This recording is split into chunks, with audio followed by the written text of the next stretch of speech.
Mañana quería otra vez darles las gracias por la manera como me han recibido aquí en México, en Ciudad Juárez. Ha sido un verdadero privilegio estar entre ustedes y también el hecho de haber podido compartir con algunos de manera más cercana. Realmente venir a una conferencia como esta y ver tantas personas obviamente no permite que uno pueda tener comunión y cercanía con todos, pero por lo menos hemos podido tener comunión con algunos y realmente han bendecido mi alma y quería darles las gracias otra vez. Bien, hermanos, les pido por favor que vayan conmigo a un pasaje muy conocido del Nuevo Testamento, Mateo capítulo 18.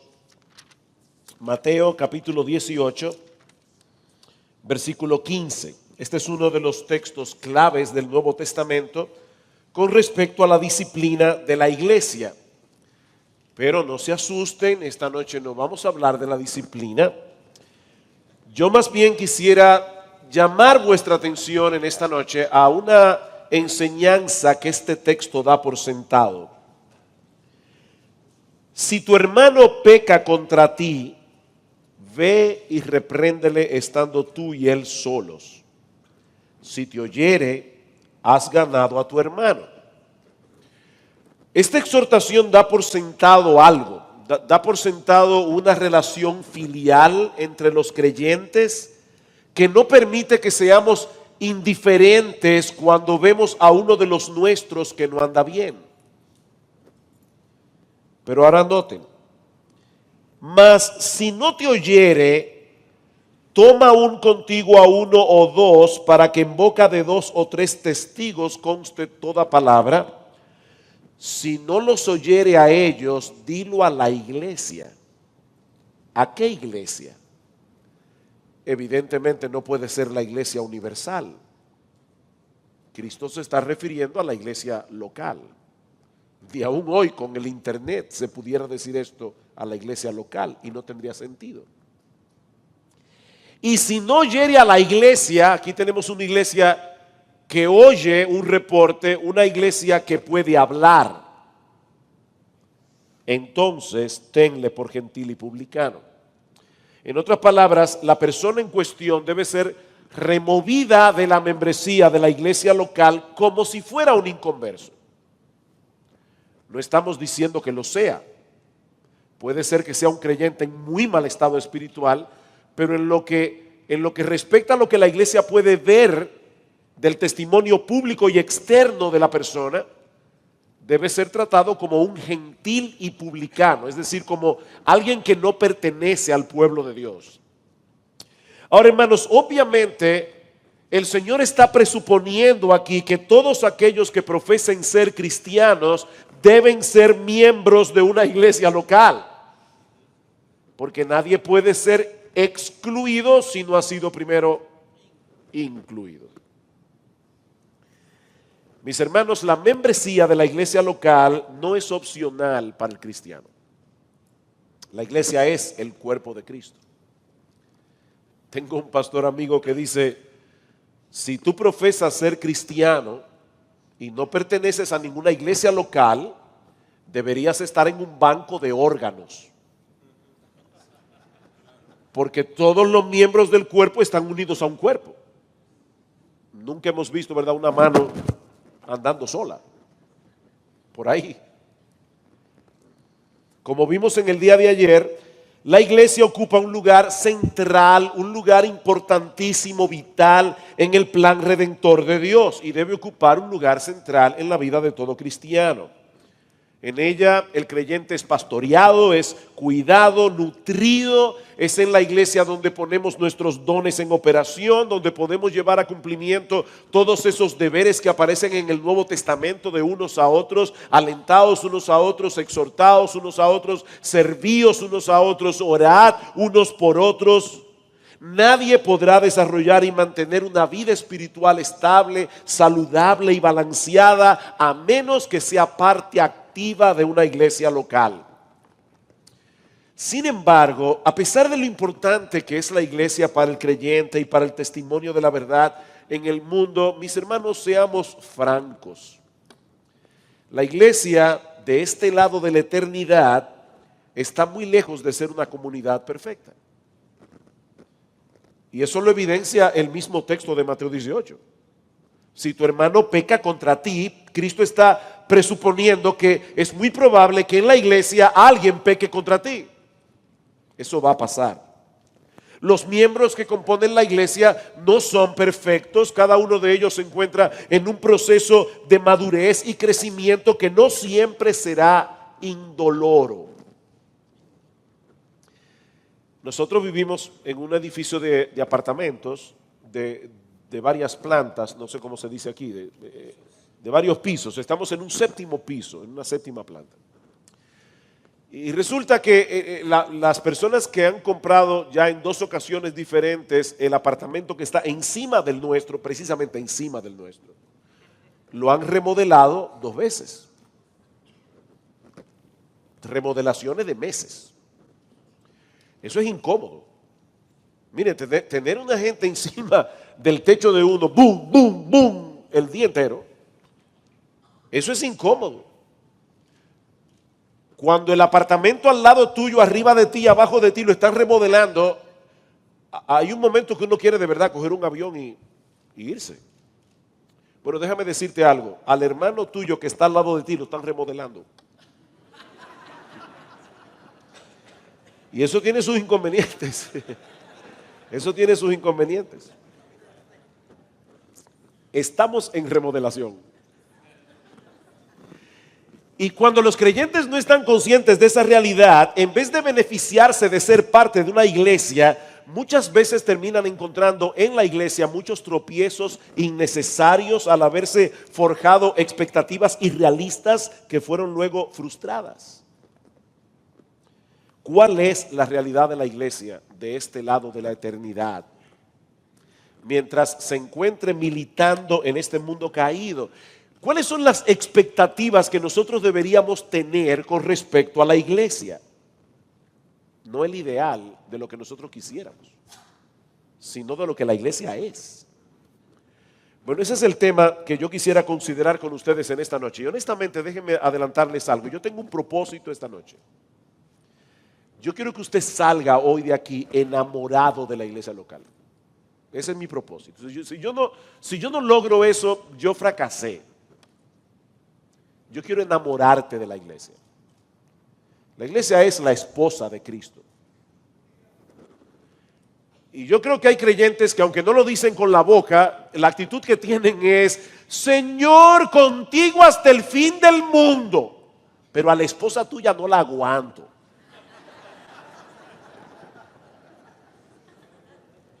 Pero yo quiero que tú salgas esta noche de aquí con una idea diferente. La iglesia es algo glorioso, con todas sus imperfecciones, con todas sus debilidades, comenzando por los mismos pastores. Amén. No sé, tal vez Carlos es perfecto, pero por lo menos de esta parte para acá. Bueno, perfecto no es, he equivocado como 10 veces con el nombre mío.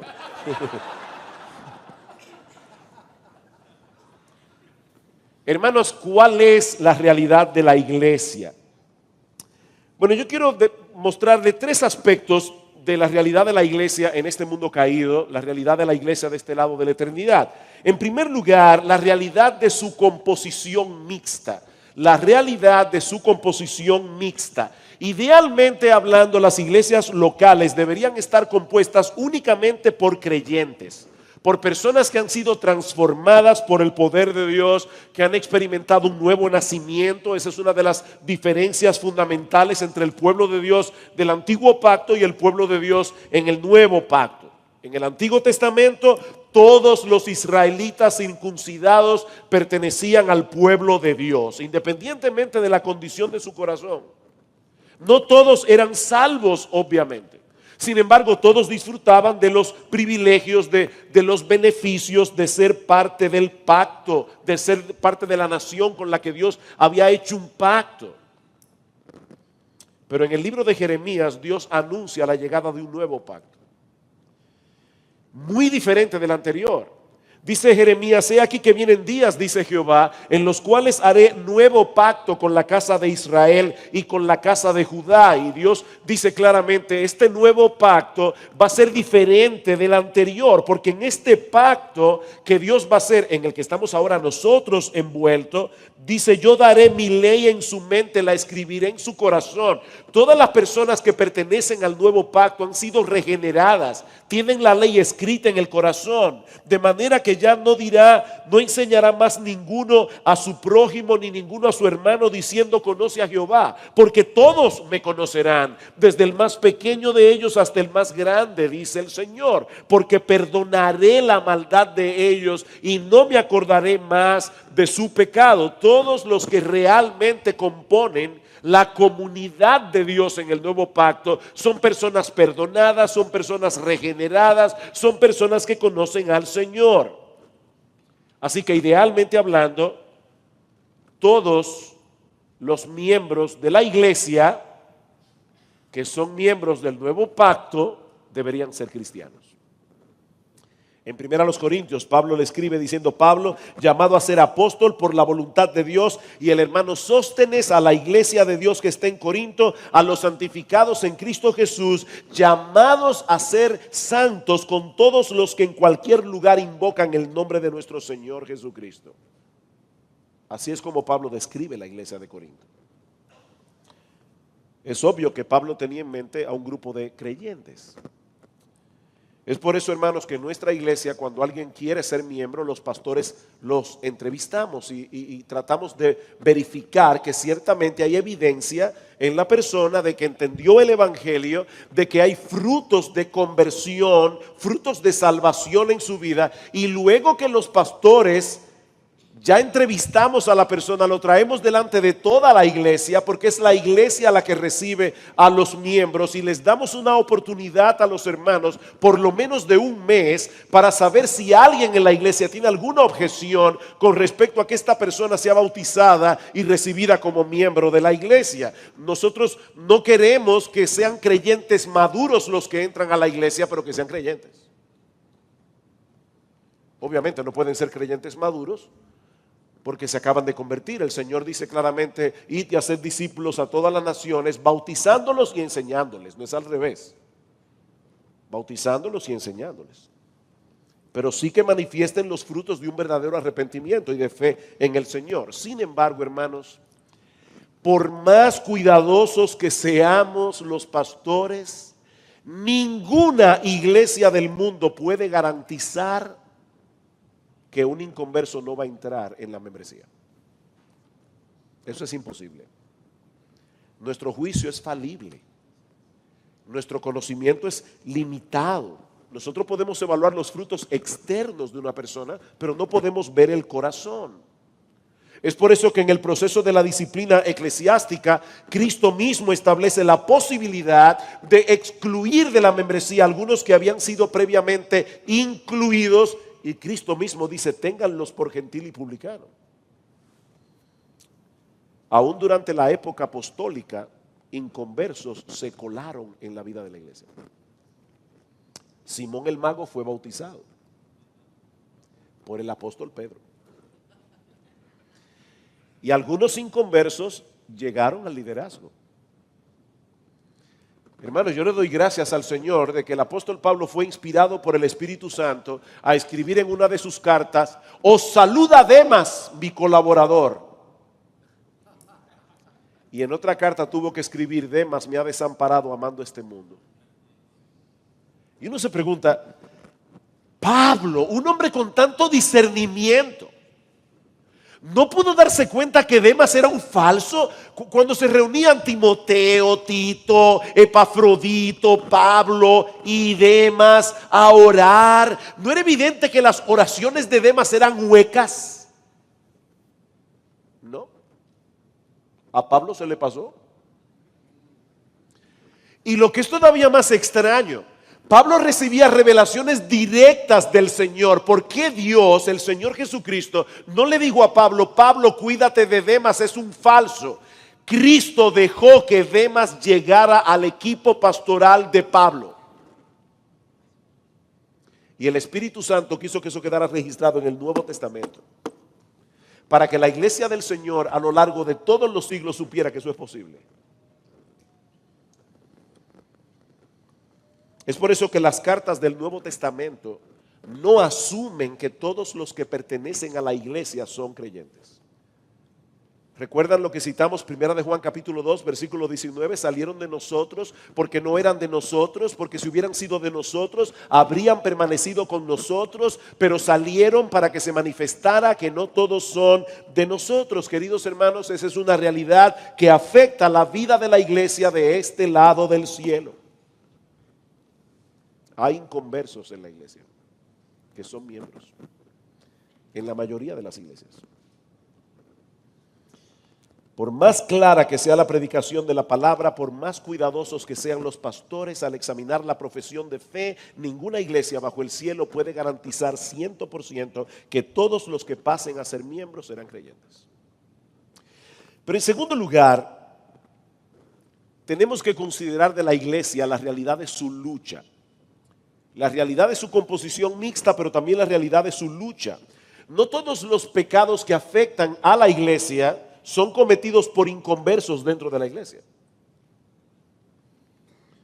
Así como debemos tomar en cuenta que hay inconversos a veces en la iglesia, también debemos tomar en cuenta que los creyentes en Cristo, regenerados, santificados y todo lo que usted quiera, están en una lucha, están en una guerra espiritual. Eso es lo que dice Pablo en Efesios capítulo 6 versículos 10 al 13. Pablo dice: por lo demás, hermanos, fortaleceos en el Señor y en el poder de su fuerza, vestíos de toda la armadura de Dios para que podáis estar firmes contra las acechanzas del diablo, porque no tenemos lucha contra sangre y carne, sino contra principados, contra potestades, contra los gobernadores de las tinieblas de este siglo, contra huestes espirituales de maldad en las regiones celestes. Estamos en un campo de batalla. Estamos enfrentando un enemigo muy poderoso. La buena noticia es que los recursos que el Señor nos ha dado también son muy poderosos. Fortaleceos en el Señor y en el poder de su fuerza, y vestíos de toda la armadura de Dios. Tanto la fuerza como la armadura provienen del Dios Todopoderoso, y tanto una cosa como la otra están a nuestra disposición para que podamos retener nuestra firmeza hasta el final del combate. Pero que a nadie se le ocurra enfrentar a este enemigo en sus propias fuerzas, y mucho menos tomarlo a la ligera. Queridos hermanos, amados hermanos, Satanás no está jugando a la guerra. Es un enemigo cruel. Y su foco de ataque es la iglesia. El diablo no se ocupa de los bares. El diablo no se ocupa de los prostíbulos. Esos son suyos. Nosotros somos sus enemigos. Al diablo no le importan en lo más mínimo las iglesias apóstatas. Esas también son de él. ¿A quiénes ataca Satanás? A esos mismos hombres y mujeres a quienes Pablo exhorta vestirse de toda la armadura de Dios. Por lo demás, hermanos míos, fortaleceos en el Señor y en el poder de su fuerza. Es a los miembros de la iglesia de Éfeso a quienes Pablo dirige esta exhortación, porque la iglesia es el blanco de ataque del enemigo. Él ya no puede robarnos la salvación, gloria al Señor por eso. Esa salvación la compró Cristo con el precio de su sangre. No, Él no la puede robar. Pero sí puede tratar de dividirnos, sí puede tratar de frenar nuestro crecimiento espiritual, desviarnos de nuestra fidelidad a Cristo, de la obediencia, todo lo que sea necesario con tal de minar nuestra utilidad en el reino, para que vengamos a ser motivo de escarnio para el pueblo de Dios y para el evangelio. Mis hermanos, todavía no hemos llegado al cielo. Estamos en un campo de batalla luchando contra el diablo, contra el mundo, contra el pecado que todavía mora en nosotros. Si nos descuidamos, tarde o temprano sufriremos el daño y ocasionaremos que otros sufran también. Piensa por un momento en muchos de los problemas que tú has tenido en la iglesia. No, pastor, yo no he tenido ni un solo problema. Wow. Amén. Qué bueno, hermano. Pero para aquellos pobres mortales que sí lo han tenido, te vas a dar cuenta que todos o muchos de esos problemas han sido ocasionados por el pecado de otro. Y muchos de esos pecados los cometen cristianos. Cristianos que pecan contra ti. Si tu hermano peca contra ti, dice el Señor, fortaleceos en el Señor y en el poder de su fuerza. Vístanse de toda la armadura de Dios, porque de lo contrario vamos a salir heridos. Sin embargo, esta es una moneda que tiene dos caras. Nosotros no podemos dejar de ver la lucha en la que todos los cristianos estamos envueltos, pero hay otra realidad que yo quiero poner delante de vuestros ojos, porque es una realidad que muchas veces pasamos por alto. Ya dijimos la realidad de la composición mixta de la iglesia, ya hablamos de la realidad de la lucha de la iglesia, pero no pasemos por alto la realidad de la victoria de la iglesia. La victoria de la iglesia. Seguramente muchos aquí han escuchado de ese profesor que muestra a sus alumnos una cartulina blanca con un punto en el centro y le pregunta a los alumnos, ¿qué tenemos aquí? Todos responden, un punto. Y el profesor les dice, qué injustos son ustedes. No, aquí hay toda una cartulina blanca, pero ustedes solo vieron el punto negro. Eso parece que, ¿verdad? Que es como parte de la naturaleza humana. Ver el punto negro. Eso es lo que sobresalta.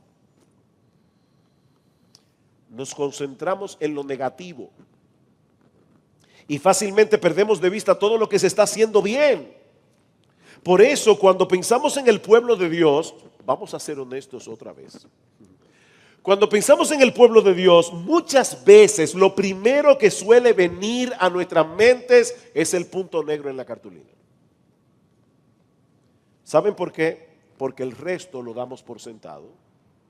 Por ejemplo, todo creyente debería llegar temprano a la iglesia. Todo creyente. A menos que una causa justa, ¿verdad?, se lo impida. Pero todos deberíamos ser puntuales. Yo le decía a los hermanos cuando dimos la charla de educación que una de las características que tenemos los dominicanos es que nosotros somos increíblemente puntuales. Me imagino que en México debe ser igual. Cuando tú invitas a un dominicano a una reunión que comienza a las 8, él llega a las 9 en punto. Ahora, nosotros somos cristianos, por encima de ser mexicanos, por encima de ser dominicanos, y si decimos una hora debe ser, como decimos nosotros allá, hora cristiana. Ahora, hay personas que llegan tarde al culto y los hermanos se dan cuenta. Ahora, ¿cuántas veces tú te has visto a ti mismo dándole gracias a Dios por todos los que son puntuales? Señor, gracias por esos hermanos que hacen provisión para estar en su iglesia a tiempo. No lo notamos. No lo notamos porque ellos están haciendo lo que estaban supuestos a hacer. Y eso puede aplicarse a muchas otras áreas en la vida de la iglesia. Mis hermanos, nosotros debemos hacer el esfuerzo consciente de estar más al acecho de aquellos motivos por los que debemos darle gracias a Dios, por la iglesia, por los hermanos que componen la iglesia y luchar contra esa tendencia de concentrarnos únicamente en lo malo. Y en ese sentido el apóstol Pablo es un ejemplo. Busquen todas las cartas de Pablo, excepto Gálatas. Pablo comienza sus cartas siempre diciendo, yo doy gracias a Dios por ustedes. Yo a veces me pregunto, si yo hubiera escrito la carta a los Corintios, yo hubiera comenzado diciendo, yo le doy gracias a Dios por la forma como Dios los ha bendecido con toda gracia a los Corintios. Pero no solamente debemos estar más atentos a esos motivos visibles de acción de gracias, sino que también debemos estar conscientes, mis queridos hermanos, de que nuestros hermanos a nuestro alrededor, al igual que nosotros, están peleando diariamente una batalla en la que obtienen grandes victorias que nadie ve. Siempre la iglesia está llena de hipócritas. Piensen esto. Piensen esto. ¿Cuántos hermanos llegan? Yo no sé aquí, pero en Santo Domingo pasa que a veces uno va al banco y cuando uno llega al counter, al cajero, bueno, sí, pero exacto, al cajero, ahí está una joven muy bonita, bien mal vestida. Y uno tiene que decirle, vine a hacer un depósito.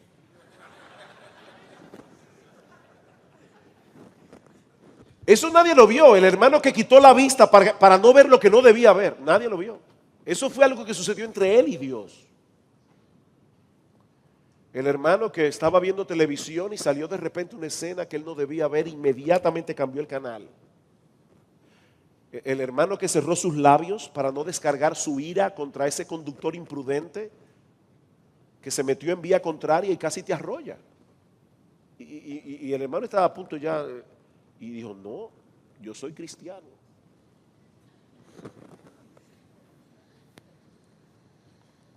Aquel otro que se levantó de madrugada para tener comunión con el Señor, para orar por su iglesia, para orar por sus hermanos, por la obra de Dios en sentido general. Hermanos, esas cosas nadie las ve, excepto Dios. Yo quiero que ustedes piensen en todas las victorias que los hermanos de tu iglesia tienen cada día que tú ni te enteras.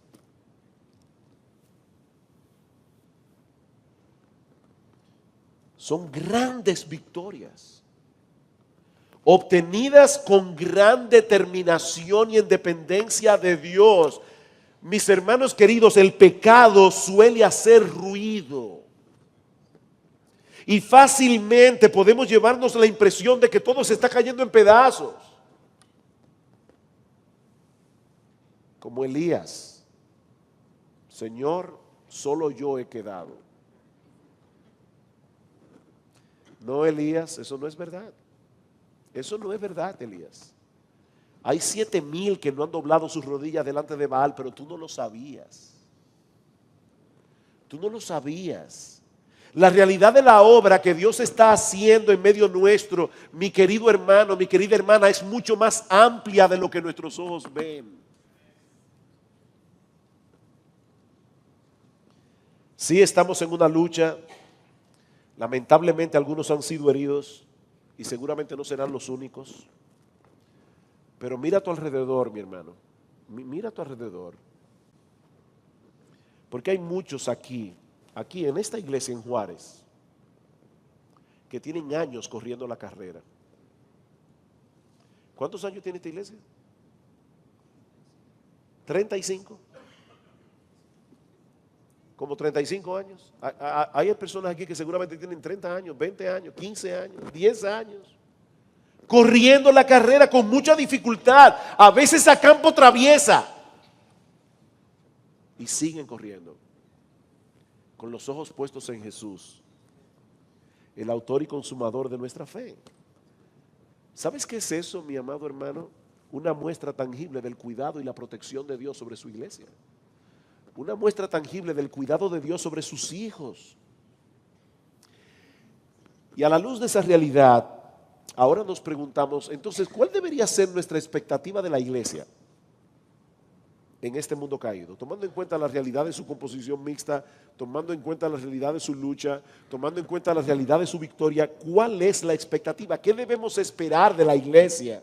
Bueno, en primer lugar, hermanos, estas cosas nos enseñan que no debemos tener una expectativa romántica con respecto a la iglesia. Algunos llegan a la iglesia pensando que encontraron la sociedad perfecta.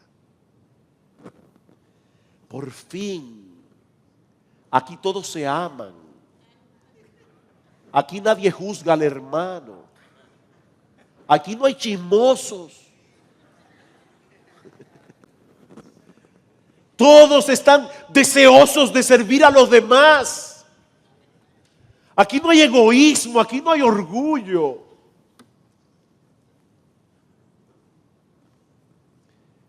Cuando llegues a un sitio así, pellízcate, estás dormido o estás muerto y no lo sabías, no te habías enterado, llegaste al cielo. Hermanos, eso no es real, como lo muestran claramente las cartas del Nuevo Testamento. Todos los principios que nosotros encontramos en el Nuevo Testamento para solución de conflictos dentro de la iglesia, asumen que van a haber conflictos dentro de la iglesia.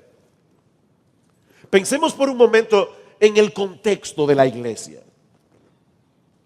Todos estamos aquí lidiando con nuestros pecados, no lo olviden, estamos en remodelación.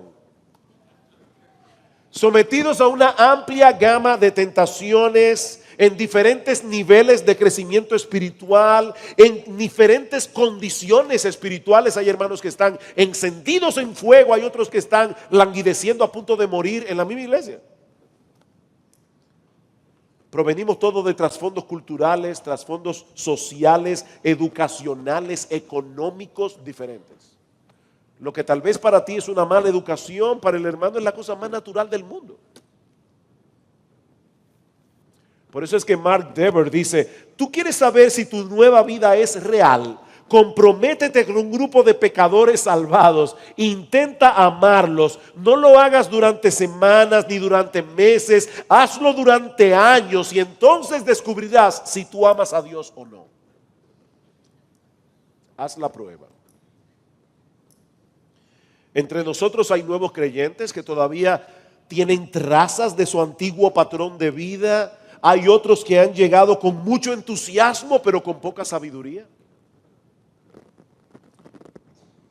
Tenemos viejos creyentes que ya han olvidado los conflictos que experimentaron cuando todavía eran jóvenes en la fe. Otros que están anquilosados, demasiado familiarizados con cosas que todavía entusiasman a los nuevos creyentes. Ya se te pasará.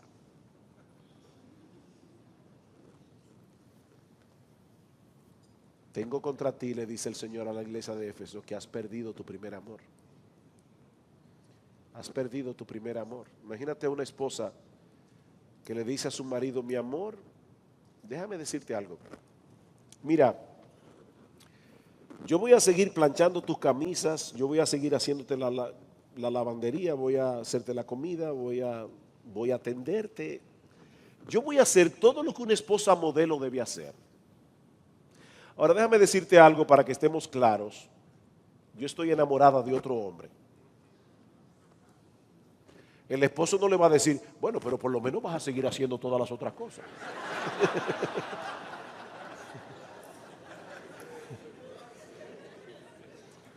Eso es lo que estaba pasando en Éfeso. Ellos estaban haciendo las mismas cosas, pero no con el mismo corazón. Esa es la iglesia en el mundo real. Ahora, por esa razón no deberíamos asumir una postura cínica con respecto a la iglesia. Una postura pesimista con respecto a la iglesia.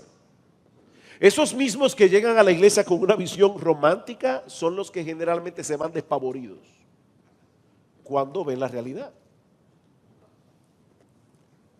No es como pensaron al principio. Y luego escuchamos a ese tipo de personas hablar de la iglesia con mucha amargura y resentimiento. En los años que yo tengo siendo pastor y aún cuando tengo que viajar a otros lugares, las cosas que yo oigo de la gente hablando de la iglesia, es horrible. Es horrible, personas que están quemadas. La iglesia está llena de hipócritas. Por eso yo he decidido no pertenecer a ninguna iglesia local. Yo no sigo a hombres. Yo sigo a Cristo. Es que si tú sigues a Cristo, debes hacer lo que Él dice. Y Él dice que tú debes pertenecer a una iglesia. Queridos hermanos, la iglesia continúa siendo la sociedad de los redimidos, el cuerpo de Cristo, la comunidad sobre la cual Dios tiene sus ojos, el instrumento por medio del cual Dios proclama, sostiene, mantiene la verdad en el mundo. Timoteo, esto te escribo, aunque tengo la esperanza de ir pronto a verte, para que si tardo sepas cómo debes conducirte en la casa de Dios, que es la iglesia del Dios viviente, columna y baluarte de la verdad. Eso es la iglesia. Esa iglesia imperfecta. Es el lugar donde Cristo manifiesta su gloriosa presencia.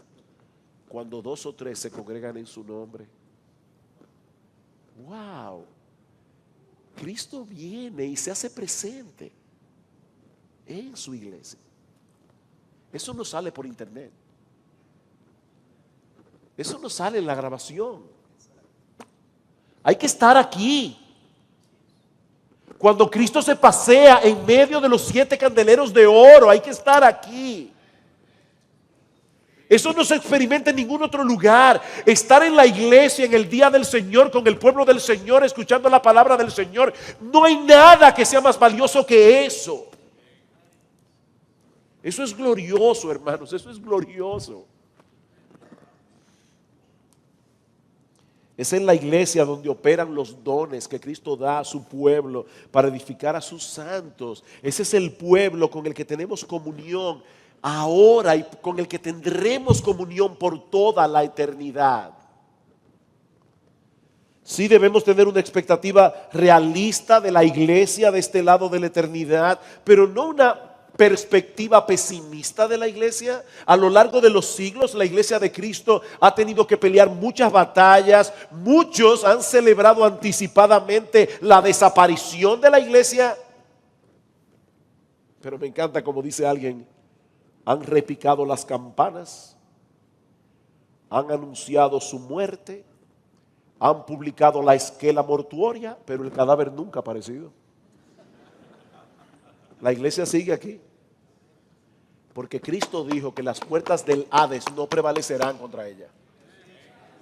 Y Él va a cumplir su promesa. A veces los creyentes leen ese texto: yo edificaré mi iglesia y las puertas del Hades no prevalecerán contra ella. Y se imagina la iglesia, ¿verdad?, en un rinconcito allí tratando de protegerse de los ataques del diablo. No, hermanos, lo que ese texto enseña es exactamente al revés. Es el diablo que está tratando de que la iglesia no penetre. Son las puertas del Hades las que no prevalecerán contra la iglesia. La iglesia está allí atacando la ciudadela del infierno, sacando esclavos, sacando cautivos y libertándolos con el evangelio en el nombre de Jesucristo. Y nadie podrá impedir que la iglesia haga eso.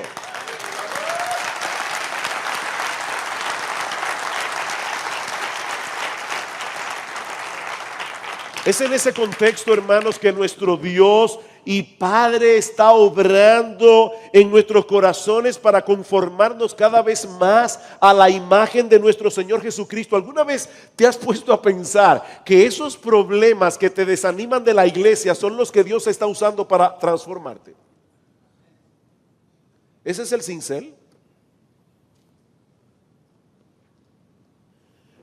Examinen cada aspecto del fruto del Espíritu que aparece en Gálatas 5:22.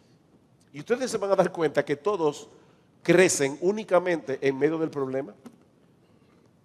El fruto del Espíritu es amor. Ajá, ¿amor a quién?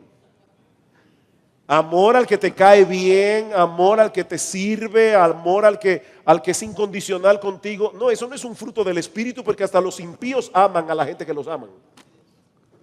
El fruto del Espíritu es amar al que no es amable. El fruto del Espíritu es amor, gozo. No cuando tienes un buen sueldo, una buena salud, un buen coche. Es gozo en medio de la dificultad. Ese es el fruto del Espíritu.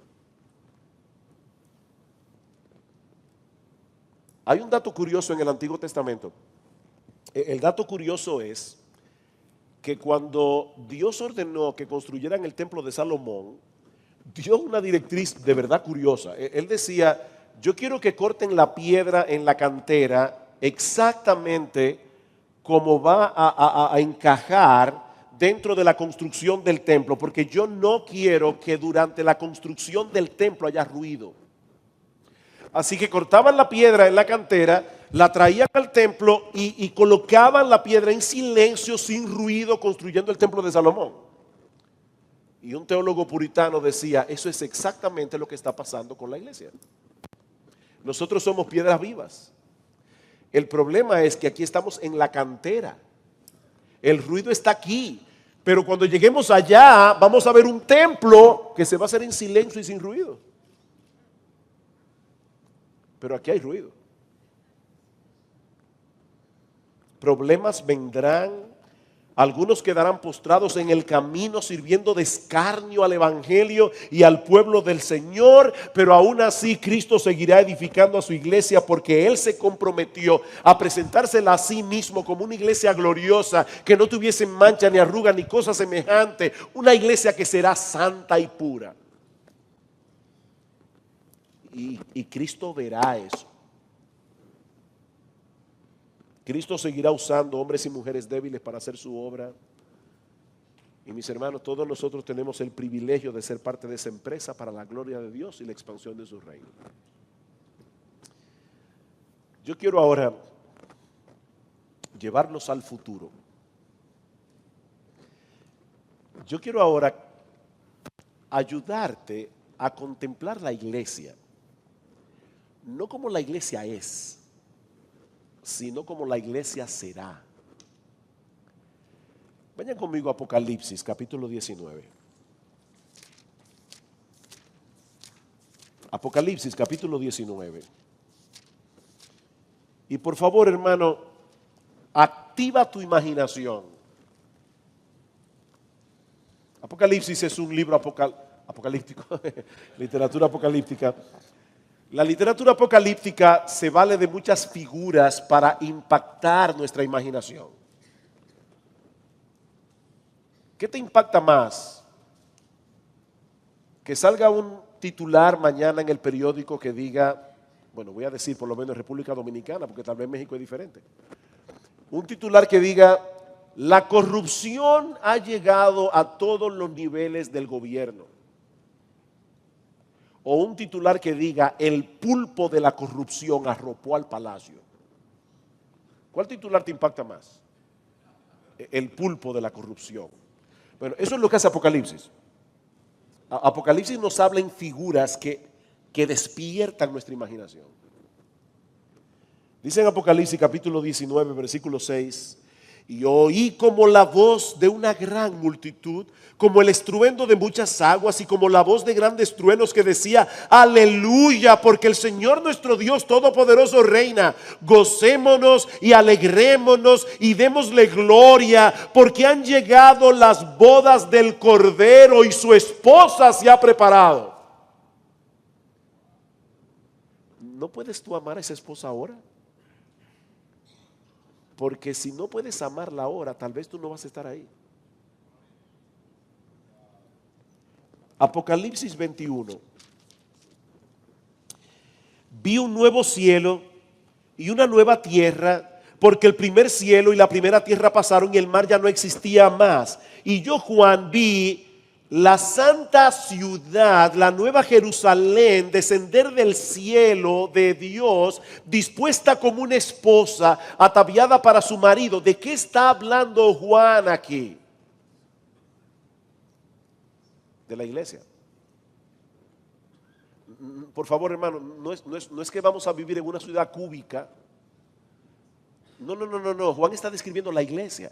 Noten el versículo 9. Vino entonces a mí uno de los 7 ángeles que tenían las 7 copas llenas de las 7 plagas postreras y habló conmigo diciendo, ven acá, yo te mostraré la desposada, la esposa del Cordero. ¿Quién es la esposa del Cordero? La esposa del Cordero es la iglesia.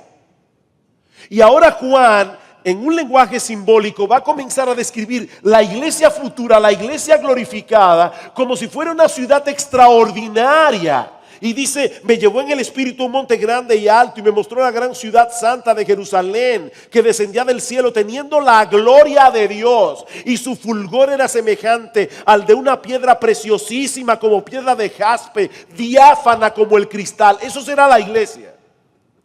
Por eso dice Juan que está fundada sobre los 12 apóstoles. ¿Qué es lo que está fundado sobre los apóstoles? La iglesia. ¿Y por qué dice el texto que la ciudad tenía una forma cúbica, que dice que la anchura, la altura era igual? Hermanos, la escritura debe interpretarse con la misma escritura. ¿Qué es lo único que hay en la Biblia que tiene forma de cubo? Lo único que hay en la Biblia que tiene forma de cubo es el lugar santísimo en el tabernáculo y en el templo. Lo que Juan está diciendo aquí es que cuando la iglesia esté en gloria, cuando la iglesia esté glorificada, mis hermanos, nosotros seremos el lugar santísimo. Estaremos en la presencia misma de Dios y la iglesia será perfecta.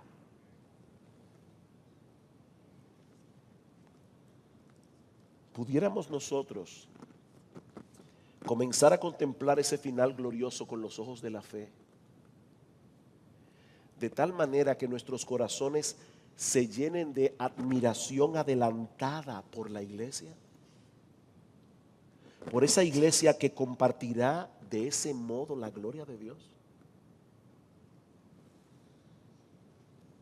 Hermanos, ¿podemos nosotros mientras tanto comprometernos con nuestra iglesia local, poner nuestros dones en operación, apoyar su liderazgo, apoyar su ministerio con nuestros recursos, hacer todo lo posible para que la iglesia siga avanzando en madurez, dando testimonio del evangelio para la gloria de Dios?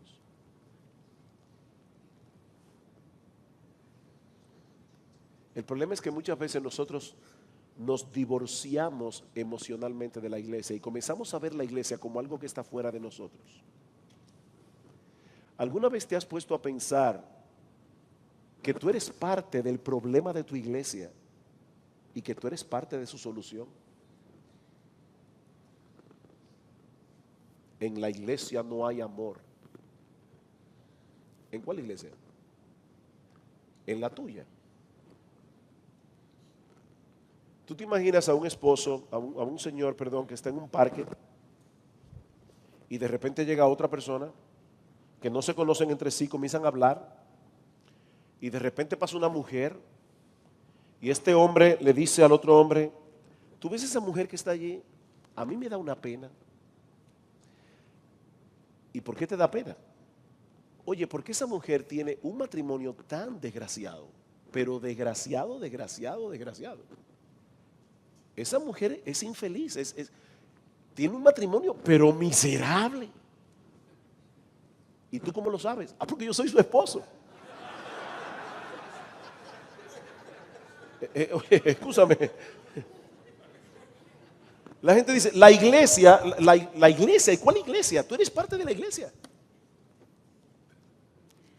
Tú eres parte del problema y tú eres parte de la solución.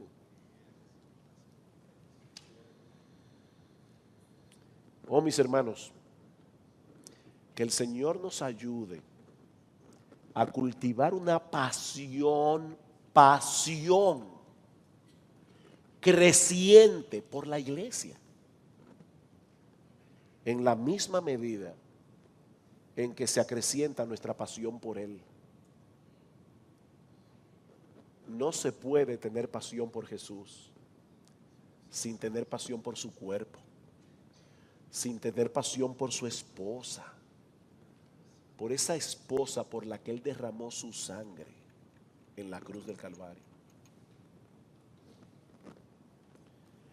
Es mi oración, hermanos, por cada una de las iglesias locales aquí representadas, que el Señor bendiga a la iglesia aquí en México, para el avance del reino de Dios, no solo en Ciudad Juárez, no solo en todo México, en todo lugar a donde el Señor quiera usarlos para el bien de las almas y para la gloria de su nombre. Es un privilegio ser parte de la iglesia. Es un privilegio ser parte de la familia de la fe.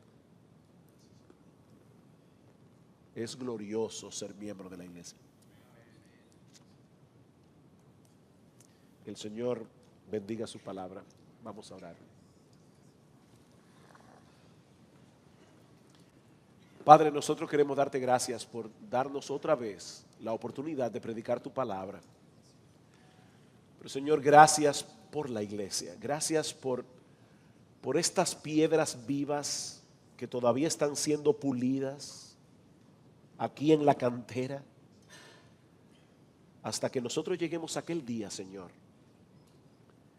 y veamos la iglesia glorificada y veamos a tus santos completamente transformados, todos iguales a nuestro precioso Señor y Salvador Jesucristo. Padre, bendice tu palabra en esta noche.